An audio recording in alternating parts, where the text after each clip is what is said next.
All right. If we can kind of regroup a little bit. I know people may want to talk to the Walker supporters, but we're here for a different cause. We're here for ourselves. And like Evelyn Ong said, we do have our own rights to have our own opinions, and they have the same freedoms to speak it what they like as well.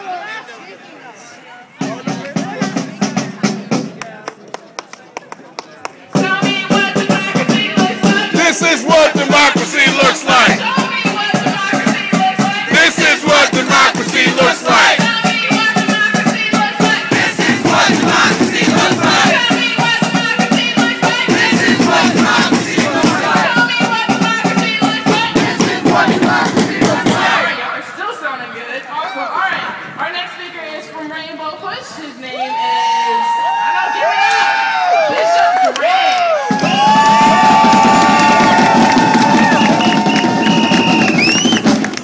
Wisconsin, make some noise. On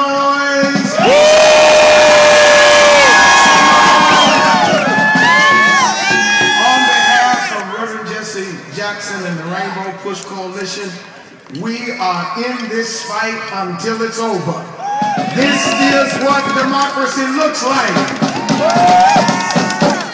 I was a student and I worked in a restaurant, and a man asked me to tell a woman, and this is what he said. He said, go to that woman and tell her, darling, it's time to go. I think Milwaukee and Milwaukee County need to tell Alberta, darling, it's time to go. Someone say, darling, it's time to go. Say, darling, it's time to go. You represent 180,000 voters statewide. And with Scott Walker trying to privatize colleges and universities, you have a big stake in this fight. One of the values of being able to elect Barack Obama and send him to the White House was the value of early voting. And starting tomorrow at City Hall and municipal buildings, you can vote early. You can vote early. And so we can't wait until April 5th to start the fight. The fight doesn't start in the 12th round, it starts in the first round. And we need to early vote.